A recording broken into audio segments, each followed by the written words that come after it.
you and the power of the Fellowship of Alcoholics Anonymous, because that's what my journey has been. My journey has been a journey from the dumpster to the divine and everything in between.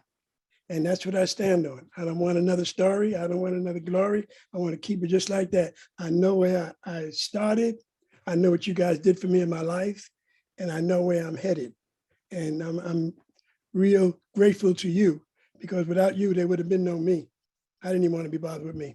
But let me just tell you a little bit about this very poor Puerto Rican little boy who grew up in Spanish Harlem in New York. I have tell you a quick little story about how I started out and how crazy I was. I was about 5 or 6 years old and it was time to go to school. My security blanket was my grandmother. And she said, okay, come on, Poppy, it's time to go to school. I said, no, I don't want to go. She said, no, you gotta go. I said, no, I want to stay with you. I didn't realize how much fear was the fiber of my life. So we take this walk, it's about 2 blocks long to catch this bus, the longest walk of my entire life, bar none. And we finally get there and I look at her with those little puppy eyes, hoping she'd say, okay, come on back home. And she just waved me on and said, vete vaya, vete vaya. I said, okay. So I get on the bus and all these kids on the bus are screaming and laughing and playing and having a good old time. And I looked at them and I gave them the look. And they had in their eyes what you had in your eyes when I met you. And that was the look of welcoming, sort of a welcoming spirit.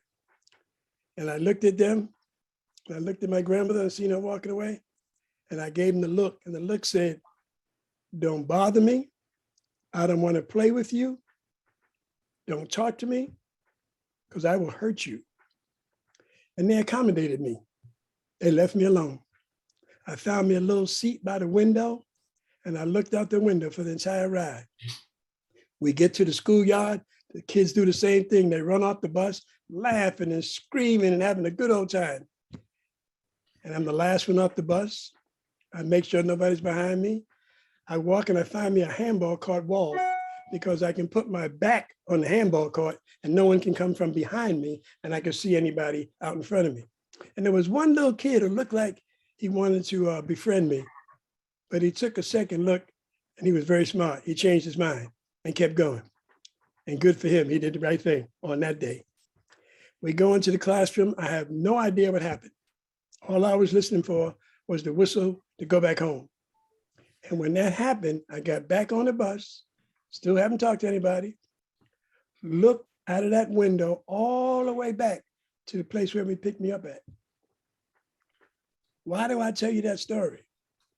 Because that story indicates from that scared little snotty-nosed Puerto Rican kid who was afraid of everything that moved, the fiber that has run through my life from birth until I met you has been fear. Fear was my motivator. It made me do things and it made me not do things. But I could never, for whatever reason, never let you know I was full of fear, because perhaps you would not like me. And from that moment until I met you, that's how I lived.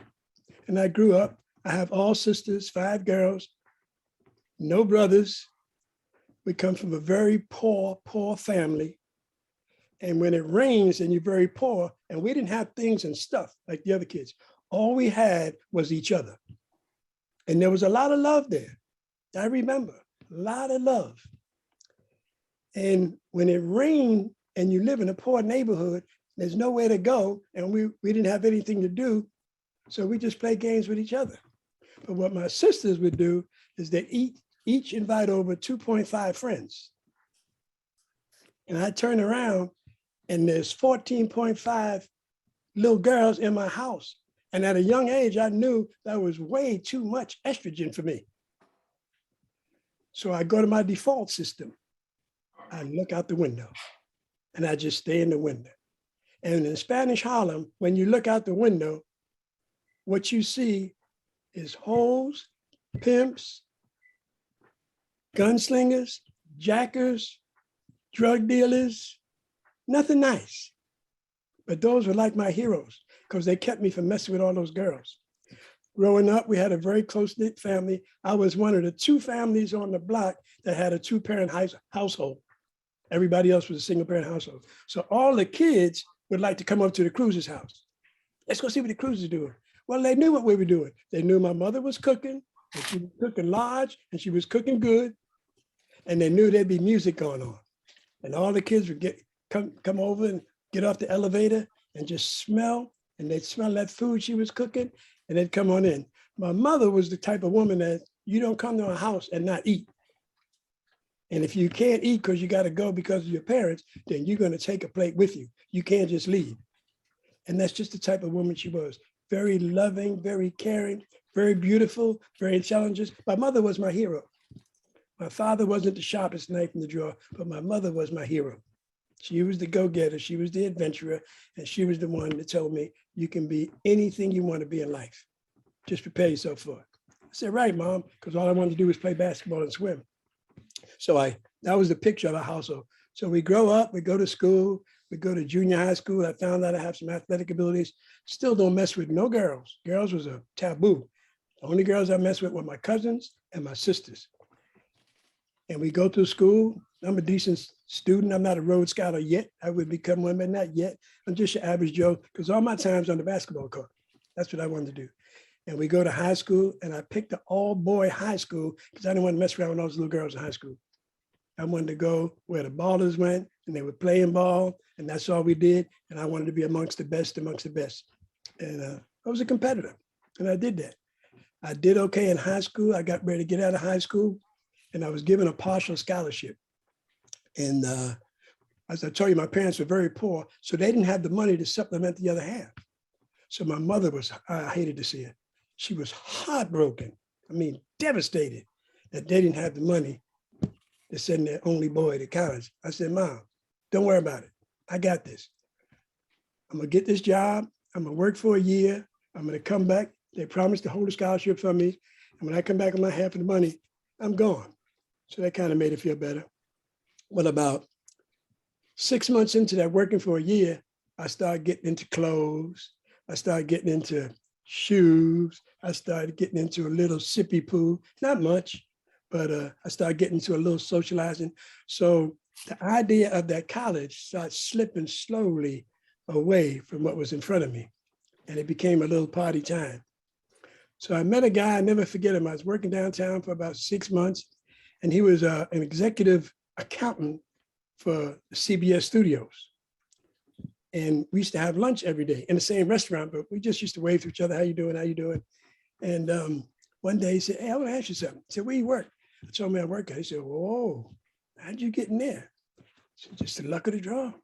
They liked what I had to say. And he said, well, let me buy you a drink. I said, well, I really don't drink that much, because all I had up in that time was maybe a little sip of Mad Dog 2020 or Ripple or something like that, just a little sip, just to be with the fellas. Didn't want to be oddball out. And he says, let me introduce you to a vodka martini. So he signals to the bartender, hey, come over here. He says, show him what an extra dry vodka martini is. So the guy shows me. He puts a little bit of vermouth in the glass. He shakes it out bone dry. He puts some salt around the thing there. And he goes into the freezer and pulls out this big bottle of vodka, and he fills it to the brim. I was afraid to pick it up, it'll spill. Ice cold. And I take a little sip. It's fairly nice. I take another little sip. I said, this is not bad. And I bought the lie. He said, don't worry about going to work. Nobody could smell it. So if you're new and you're here, let me tell you, that's a lie. People can smell vodka. The only one who can't smell it is you. And I didn't smell it, so I thought nobody could smell it. So I downed me one. He brings me another one. I said, okay, before you bring my food, let me go to the restroom. So I go into the restroom. I'm feeling a little buzz. I look into the mirror, and this is what I see. A 6'4" fighter jet pilot, 2% body fat, blonde hair, blue eyes, looking back at me. I ran out the bathroom and I said, give me another one of those martinis. And I took another one real quick, and I ran back in the bathroom, and I saw the same thing. I said, oh, we don't need school. This is all we need.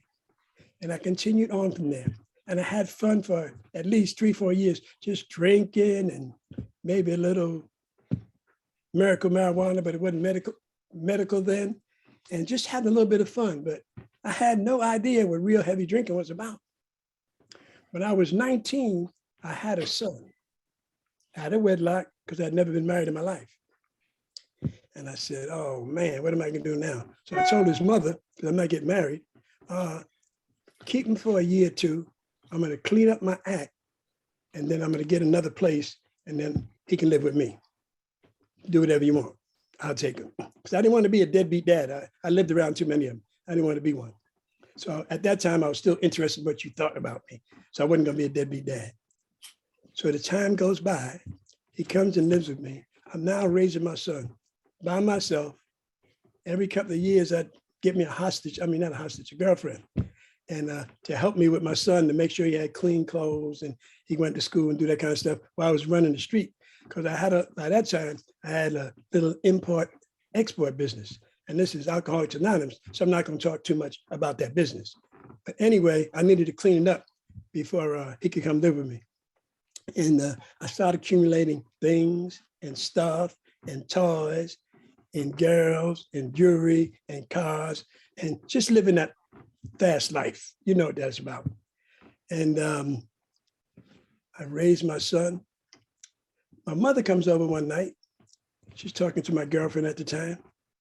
She says, I need to talk to you. But before that, I'm coming home from work. I always come home from work halfway lit, stop at the bar on the way. And I put my key in the door and I hear all this chatter. Everybody's talking. I said, oh man, it's cool. We're going to party tonight. And I open the door and it's sheer silence. Sheer silence. I said, what the hell? I said, what's going on? And my girlfriend put her head down and looked at the floor.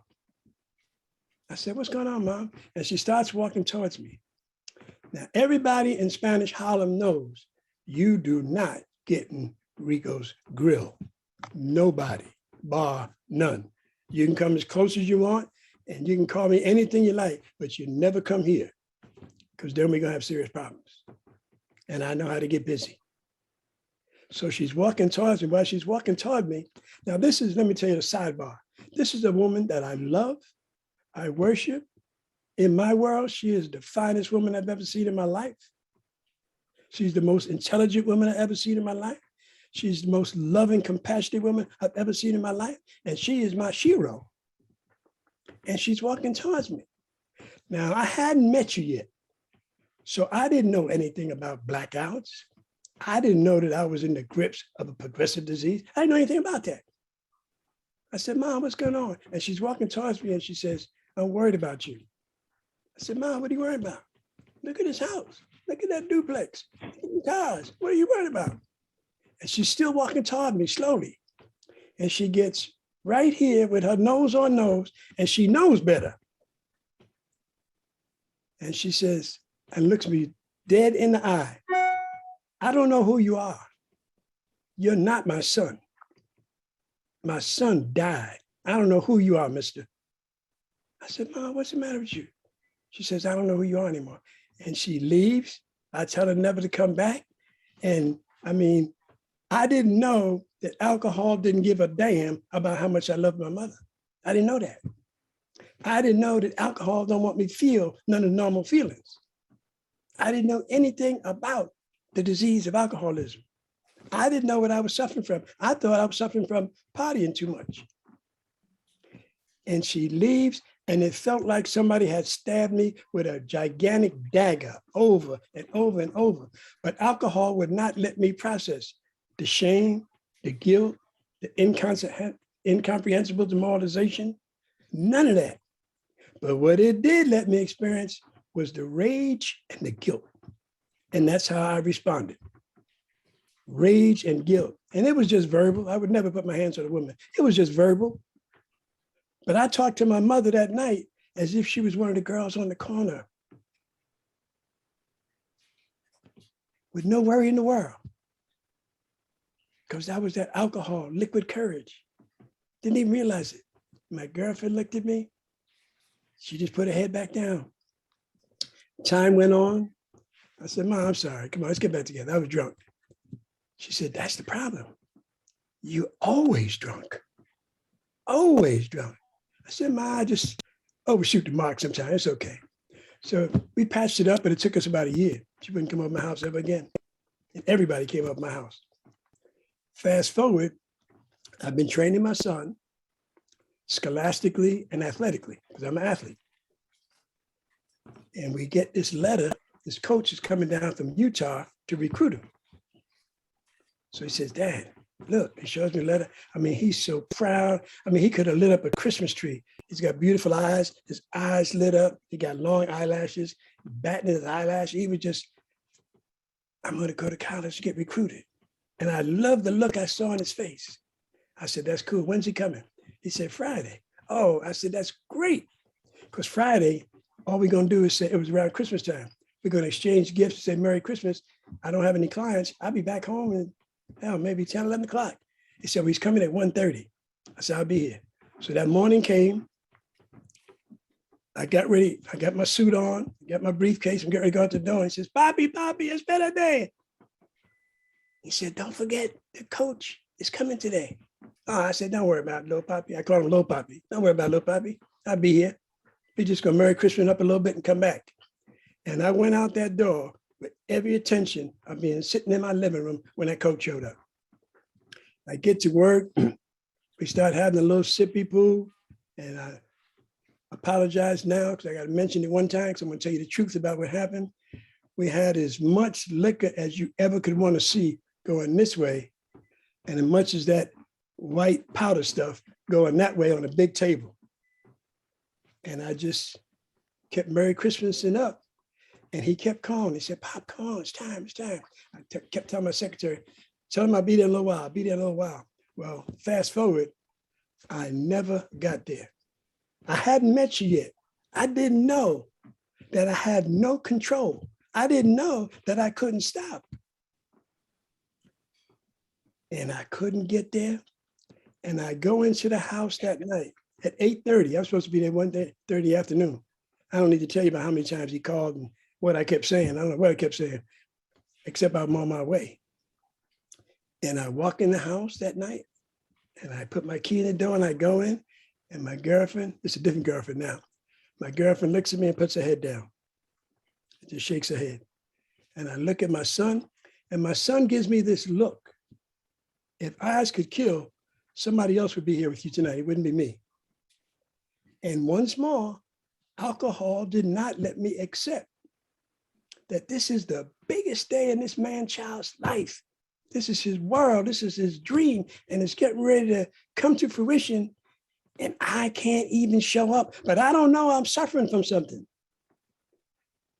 And he looks at me, and instead of responding with the shame, the guilt, the remorse, the incomprehensible demoralization, and all that stuff, I respond with rage and anger. And I say, if you ever look at me like that again in life, Papi, I will take you out. I brought you in this world. I will take your little Puerto Rican ass out of here. Don't you ever look at your father. And I started with the father deal. And all of a sudden I want to be father of the week and father of the year, but I couldn't even show up for this little man child. And I'm drilling him. I'm your father. I'm your father. But I didn't act like a father. And time went on. He went away to school. He got the scholarship. And it was the first time in 19 years that I was free from any responsibility or accountability. And I don't know about you, but on that day, I said, ladies and gentlemen, it is now party time. Because I didn't have to come home no more, depending on where I was. And I just went, as fast as it came, it went as fast as it came. And I acted like a little 19-year-old kid. Because that's when I had him. I guess I was.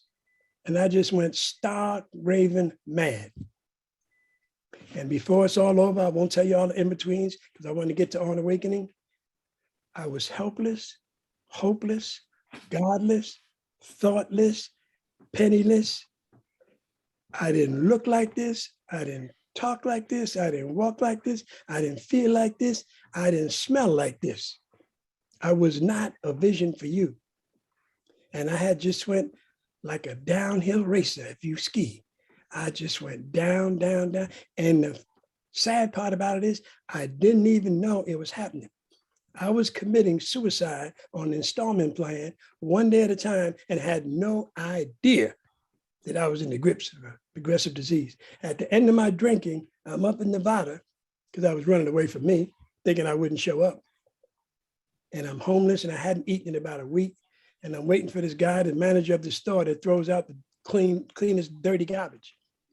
And 11 o'clock at night, he opens the door and I hear that bag sling and I ran out to catch that bag and it burst in my hand. And I will never forget, as it burst in my hand, a hole in my stomach dropped.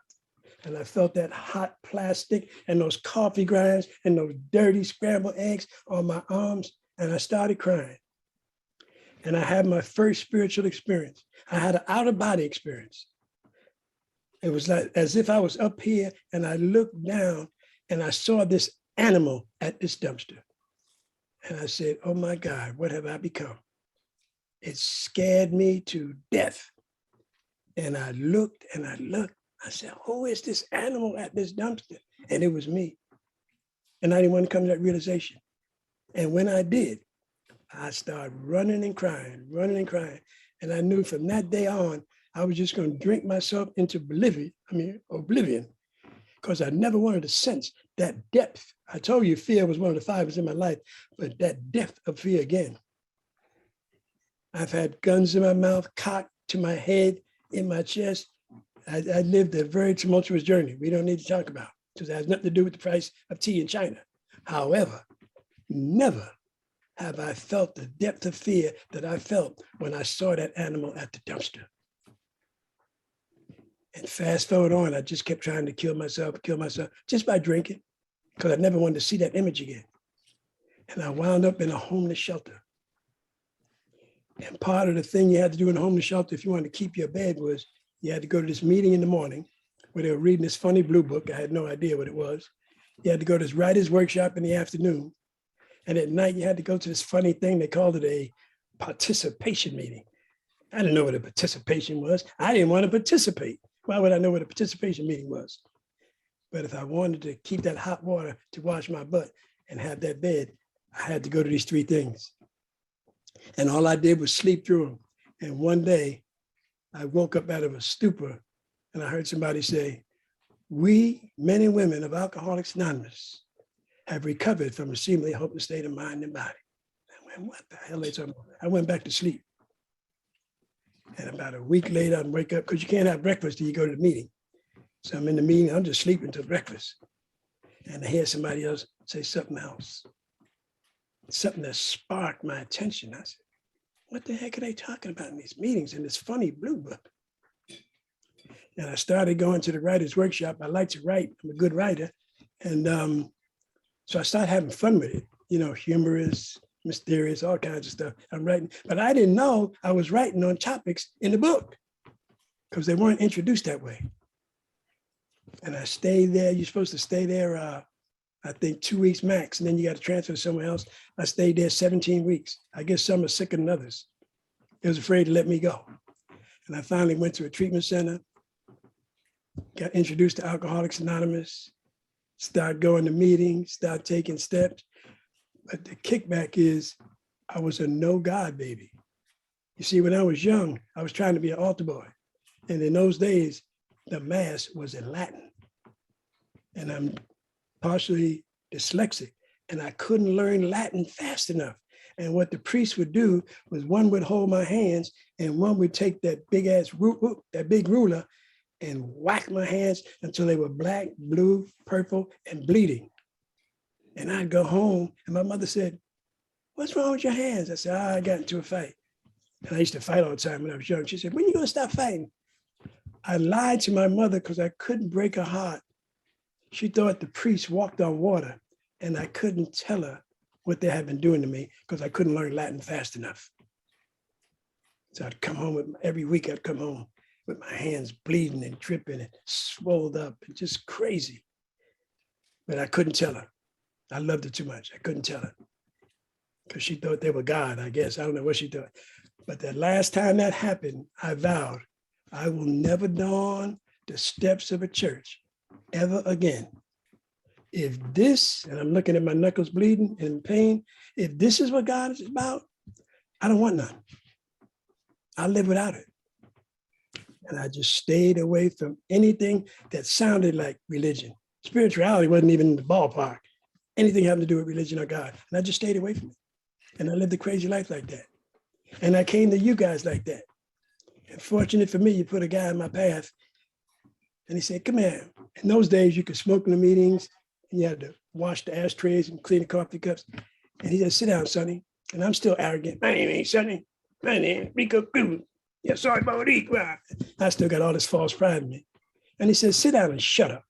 I said, yes, sir, because I knew I was dying. There was no doubt in my mind. And I sat down and I listened. He said, let me tell you something. I heard about you. You're the no God, baby. Yeah, that's me. He said, let me tell you something. There's something out there that makes that sun rise and that sun set. And that something's not you. That's all you need to know to get this program to work for you. I guarantee you, you take these 12 steps in the order that they're written in to the best of your ability, and something will happen for you. He said, I can't tell you what's going to happen for you, but something will happen for you. He said, and if you meet anybody that's going to tell you what's going to happen after you take these steps, he said, I want you to run, because you need somebody that's going to allow you to find your own truth and have your own experience with these 12 steps. Now, why don't we start taking a look at this book? And he started taking me to the book. He didn't even mess with the FOTS. We went right to the doctor's opinion. And it started making sense to me. I realized how I talked to my mother like I did that night. I realized how I couldn't show up for my son that day, that I wasn't a rotten, dirty, low-down SOB. I was a man who had a disease. And the good news was it was treatable. And I started getting a little bit excited, but I still had the no God problem. He said, don't worry about that. And we started taking the steps. And he took me to the doctor's opinion. He took me to Bill's story. He took me to There Is a Solution, more about alcoholism. And I started putting things together. I said, this ain't too bad. And he took me to my favorite chapter, We Agnostics. And as in We Agnostics, when I realized it might be better to believe than not to believe. And we kept moving. And he was patient, big, burly dude. And he was patient with me. Hadn't had anybody patient with me like that since my parents, probably. And we going through the book. And the next thing you know, I'm taking the second step prayer. I said, well, you know, I don't mean this. He said, yeah, I know. He said, do it anyway. He takes me to the third step. I said, you know, I'm not with this. He said, I know, but let's just say the prayer. He said, you believe, I believe? I said, I know you believe. I don't. He said, don't worry about that. Just believe, I believe. Just be willing to believe. I said, okay. And the next thing you know, this guy's got me writing inventory. So I'm writing inventory. I do a fifth. I'm feeling a little better.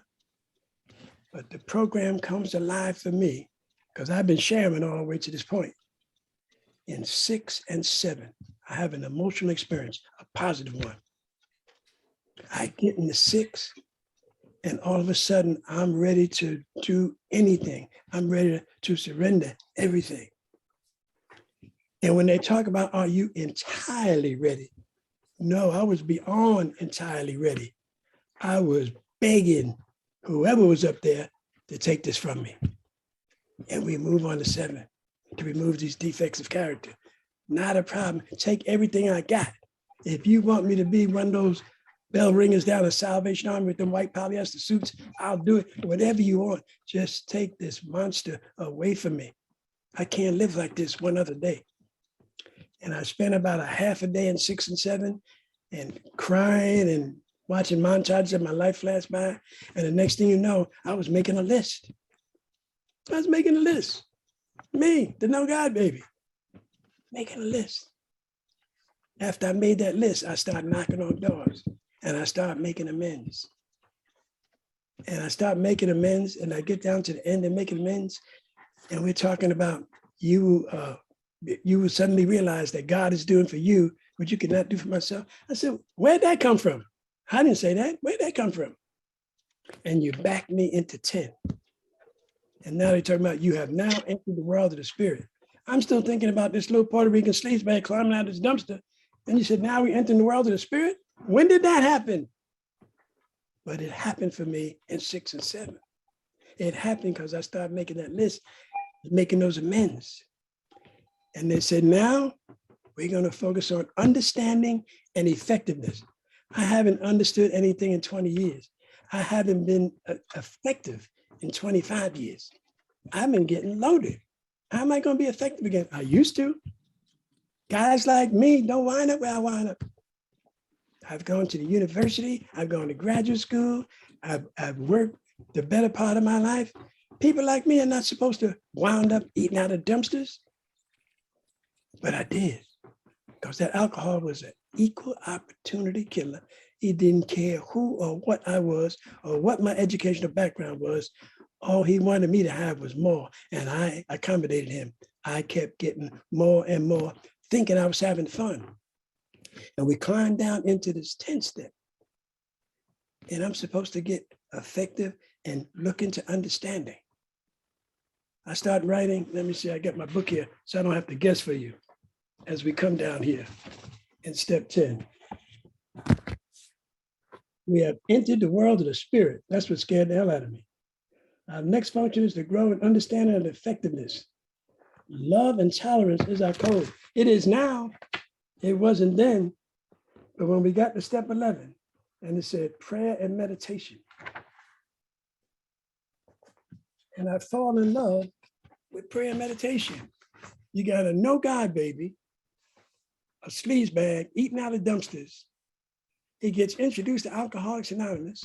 He takes these steps and he's talking about entering the world. You talking about entering the world of the spirit. That don't add up. That is not the power of Rico Cruz. That is the power of Alcoholics Anonymous. That is the power of that God that I did not want to be bothered with for any reason, any way, shape, or form. Every time you said God, my knuckles start bleeding. That's what was bronzed into my consciousness. And my sponsor told me, in order to become somebody you've never been, you got to do some things you've never done. He said, I want you to keep the consciousness of your first step experience right on your shoulder. And every time you start thinking crazy, I want you to look at your shoulder and I want you to see that animal at that dumpster. And that'll keep you moving forward. And it was right. It kept me moving forward. And I got into that 10. And every day I'd have to call him and read him my little list about when we retire at night. Was I resentful, selfish, dishonest, or afraid? I'm always afraid because I hadn't completely trusted that power yet. I just met him. You just introduced me to him. You know, and after making that nightly review, that means when I wake up in the morning, I'm going to have a clean slate. I generally don't get into too much trouble when I'm sleeping. So each night, I make that nightly review. And I'm going to bed in peace. I'm starting out with a little prayer and meditation, nothing heavy, very light. Starting out with a little prayer and meditation. But something's starting to happen with me. And I'm told, you finished your amends, you should start working with people now. Again, fear pops up. I don't have nothing to give away. He said, you have those first 9 steps to give away. Start working with somebody else. When they get to inventory, you'll be finished. I said, okay, because at that point, I became reasonable. I took off my hat, which was chairman of the Skeptic Society. I threw it away and I said, just tell me what to do, whatever you say. Because now I'm feeling a little better about myself. I'm light years away from where I need to go, but I'm feeling just a little better. And I'm starting to wake up. And the book talks about on awakening, and it tells us what to do. And every time I wake up, I look forward to waking up, not just to be alive, because I now have a spiritual practice. I didn't have a spiritual practice. I didn't know what a spiritual practice was. But you guys kept saying, repetition is the mother of skill. And I kept doing it and kept doing it one day at a time. Now I have a spiritual practice. In fact, now because of you, I have spiritual aspirations. I've never had spiritual aspirations in my life.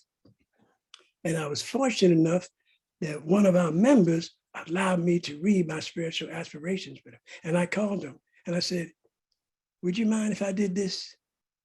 In prayer and meditation, I'm moved to share this with you. He said, I'd be honored. And I shared it with him. And he didn't have to say anything. He just let me share it with me. And my heart got heavy with that thing you guys call love. My heart got heavy. Not because he listened, because I heard him listening with his heart. I didn't hear him listening with his head. And I found comfort in that. And I peeled away that spiritual energy that you guys gave me. But prior to that, because I jumped a little forward, going backward, on this on awakening, let us think about the 24 hours ahead. I got to show you a little difference, because for a long time, I did it exactly the way they do in the book. And then I started expanding, and I have my own way on awakening. Before I ask God anything in the morning, I wake up with thank you. Thank you. Thank you for all that is. Not just keep me sober. Thank you for all that is. Doesn't matter if I like it or not. Thank you for all that is. Because all that's good is all that's God.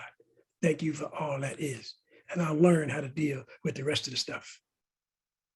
I fell in love with step 11. You tell me where in this world you find a sleazebag with no God coming to Alcoholics Anonymous.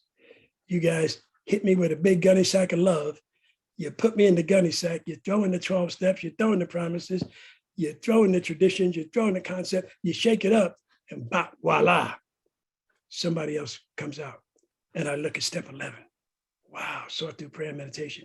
Then I start having experiences with step 11. Actual spiritual experience. Not the ones you told me that I would have. Not the ones that say in the book. The ones, because I now have established a relationship with that power that I did not want to be bothered with. And you kept saying, it's okay, it's okay, it's okay. Because you knew if I stuck around, eventually I would. And you showed me how to remove the things that's blocking me from that power, 4 through 9. And I did them. But I didn't know what I was doing, but I did them because I didn't want to eat out of a dumpster one day more in my life. And I owe you all gratitude for that. So we get into this on the way. When I get up in the morning, it's like Christmas spiritually. It's not about things and stuff. It's about I'm going to meet the love of my life. And we're going to conversate. And we're going to talk. And I'm going to listen. And I'm just going to be. There's 2 great gifts you guys gave me besides everything else. You gave me 1,000, but these 2 stand out and I use them every day.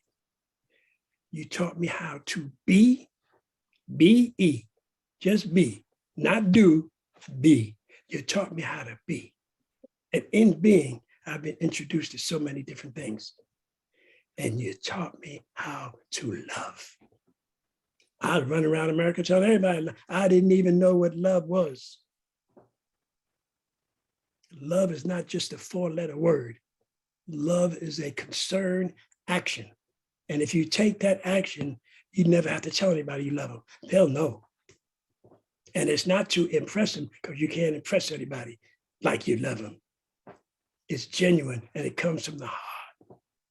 There's only 2 thought systems anyway, either everything that comes from fear or everything that comes from love. I'm trying to get on the love boat while I'm here on land. Because you introduced me to a power that has revolutionized my life one day at a time, not just by staying sober, but by the way I interact with people. What I do, and like I said, I'm an ordinary Joe. I come from below ordinary means, trying to do some extraordinary things with some extraordinary beings. And those extraordinary beings are the people God places on my path for whatever reasons. And I learned to look at the light within them. When the God within me that you introduced me to talk to the God within you, everything is beautiful.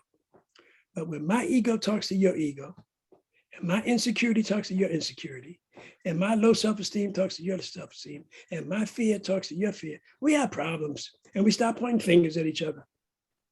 Now, see, what I have to do because of 11 on that awakening, and I ask God for help, is not about reciprocity. It's not about what you give me back.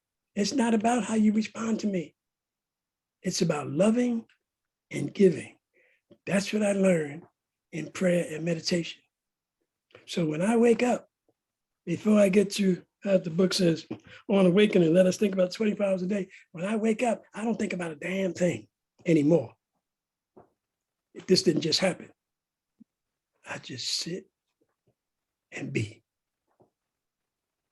And after I sit and be, I do a little contemplation. And after I do a little contemplation, I do a little meditation. Then I ask God about this 24 hours ahead because it's already lined up. All I ask him to do that's important to me is when we consider our plans for the day, before we begin, we ask God to direct our thinking, especially asking it to be divorced from self-pity, dishonest, or self-seeking motives. I've asked him that in meditation without ever opening my mouth, just by being there.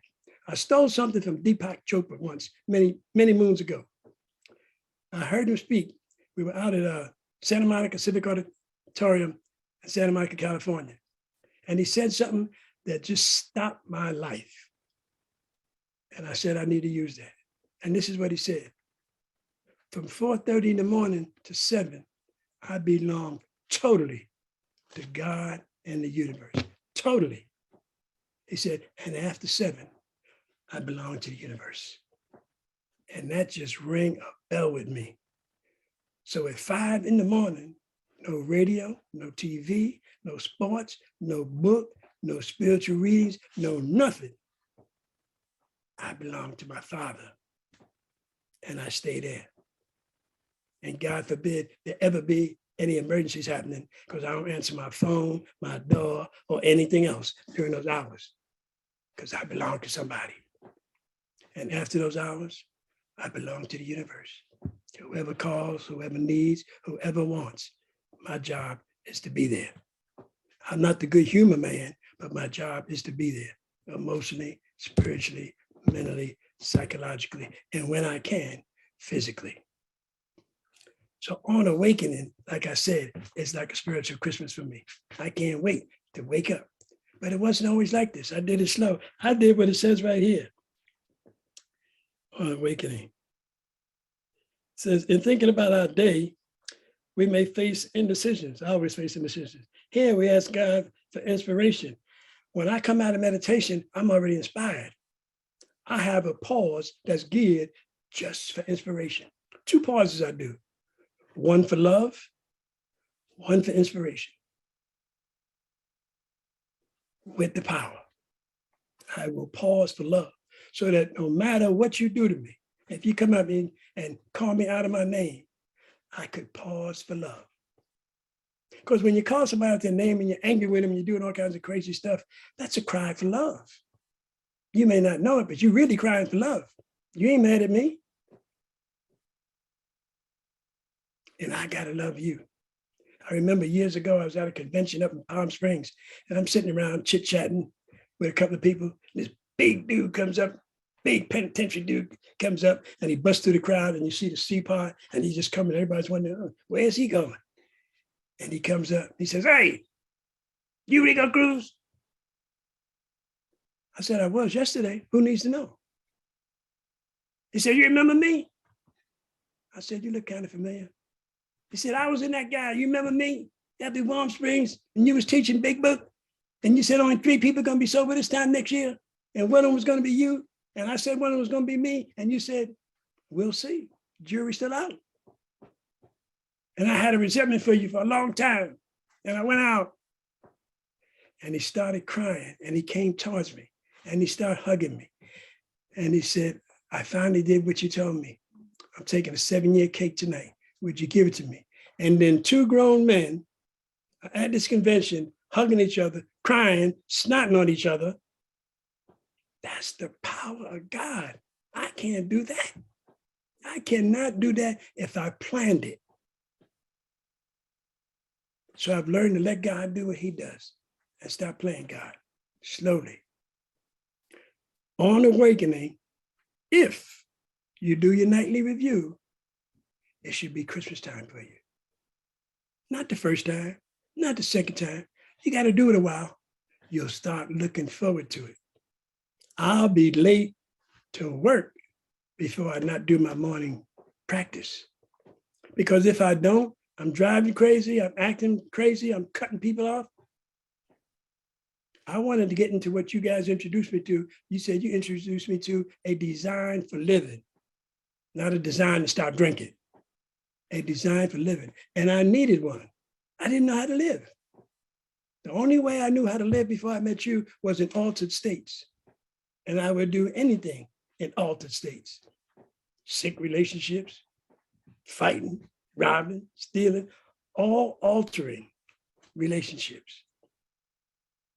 But I want to talk about this on awakening because based on that on awakening, it sets my day, it sets the tone for the day. That doesn't mean nobody's gonna prevent anybody from coming up calling me a butthole or something. I mean, that might happen. But I could pause for love and say, God bless you, my friend. Have a good day. And then he looks at you like you're crazy. But it's okay. What you guys told me I needed to be was to be able to put my life in maximum service to God and those about me. And these are the way that sort of put that program together for me. Prayer and meditation. A lot of people meditate, and there's different levels of stuff. I'm just talking, what I tell you is, because I want to emphasize what I do. A lot of people go into meditation with a goal. If you have a goal, you are trying to control. Why would you go into meditation to want to control something? You go into meditation to get free. First thing you want to get free of is you. You want to get free of you. And then when you can get free of you and start silencing some of those voices in your head, you might meet a new you. I have, based on awakening, one day at a time. Been doing it for a couple of days, one day at a time. That nightly review, I used to write it down for years, write it. Now I do it in my head. I do it in my head because I know it. I know as soon as it happens if I owe somebody an apology. I know if I am trying to take out of life instead of give. I know. You guys created this being that stands here before you. I didn't do this. I couldn't do this. I didn't want to do this. And you guys just told me, keep coming back. Keep coming back.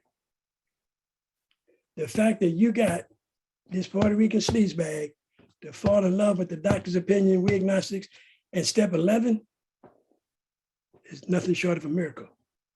And I'm talking about in love, not on love, in love. That means all this has to come to the father or the mother. I don't know who's up there, but I know there's something up there that's more powerful than I am. So what I can tell you, not really tell you, is that short sentence that we come to rely on it. As we go to the day, we pause. I pause for two things only. Love or inspiration. Sometimes I need some inspiration.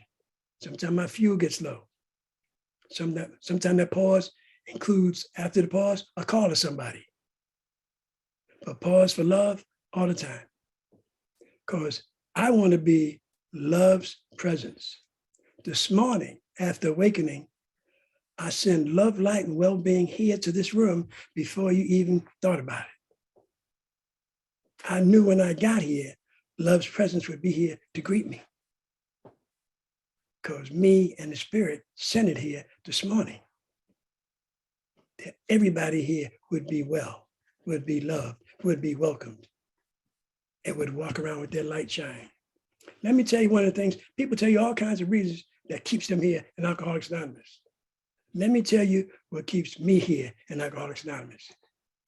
I've been to churches, I've been to mosques, I've been to temples, I've been to masters, I've been to gurus, I've been to witch doctors, I've been to high priests, low priests, I've been to babalaos, I've been to imams, I've been to all kinds of things looking for something other than me. And they work for people, thousands of people. They just never worked for me. But you know what kept me here? Here is the only place I've ever seen evidence of the goodness of God. You want to see evidence of the goodness of God? put your device on gallery and look in those squares, and you will see evidence of the goodness of God. And if you're on a device that only has audio, when you get home tonight, look in the mirror and look at the eye behind the eye, which is the window to the soul, and you will see evidence of the goodness of God. So I can't dispute you now about accessing this power. You show me what it was. And what I had was not just a schooling. What I have is a direct experience with this power.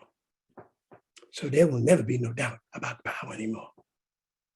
It's just about how free do I want to be? How free do I want to be? I'll tell you if I have time, a quick little funny story. You got to take a ride with me because we go back way, way, way, way before civilization. There's nothing here. There's 3 wise men walking the plains. They find God. And they must be alcoholic because they found God and they want to hide him. And they say, oh, we got to hide this. We got to hide this. And the guy says, the first wise man says, I got it. Let's hide him way up in the sky. The other wise guy says, no, there's going to be civilizations one day. They're going to walk on the moon one day. He said, get out of here. He says, no, they're going to walk on the moon one day. That's not a good place. He said, well, where then? He said, let's hide them at the bottom of the deep blue. They can't go down there. No diving equipment materials in those days. And you go down about 50 feet to 100 feet, your eardrums burst. He says, no, they're going to walk on the bottom of the sea one day. He says, well, where are we going to hide them? And the old wise guy, he's like this. He's just rocking in his chair and smiling, rocking and smiling. And they said, what? Come on, tell us. He said, I got it. They said, what? He said, I got it. I said, well, where? He said, shh. And he just kept rocking and smiling. And they were getting anxious. Come on.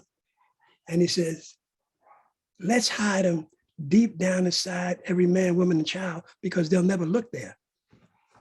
And that's the story of my God. I looked everywhere except where he was, inside of me. And you guys showed me how to remove the things that were blocking me from that power that was there all the time since birth. But as soon as I could open my eyes, I get caught up in people, places, things, times, and events, and that window closes. So I fall in love with On Awakening. Why? Because I find love there. I find compassion there. I find peace there. I find tranquility there. I find it's a good place for me to pray for you, should that move me. I find it a good place to send you love and light. This is not Rico Cruz Anonymous. This is not about me. This is about how can I serve? And I asked every day, how can you use me? How can I be used? Every day. When I got here, my mantra was F God and F you. Because of how you treated me and taught me and taken me through this program, today my mantra is, I am here only to be truly helpful. I am here to represent he who sent me. I am content being wherever he wishes, knowing that he goes there with me. I have learned how to heal because you men and women Alcoholics Anonymous have taught me how to heal. And for that, I am forever, ever grateful. And that's how it's been. You guys have showed me how to do this whole deal. I didn't just come up and wake up one day and say, hey, I'm an alcoholic, I'm cured. And I'm still not. But you guys have showed me a way of life that I don't care what you think. I absolutely love you and I treasure you. And you know what I love about loving you? There ain't a damn thing you can do about it. Take it or leave it. That's mine to give, mine to have, mine to experience. And I don't get that from me. I get that from upstairs. I get that from the man. And for me to have no God and to say I love God, that was a long journey. And I labeled my journey from the dumpster to the divine, because I have a divine practice right now. Not because I'm some great guy, because I'm not. I'm just that ordinary Joe. Nothing special about me. Only thing special about me is you. That's the only thing. And I love your thought. I hope I didn't get over, but that's my own awakening. Love you.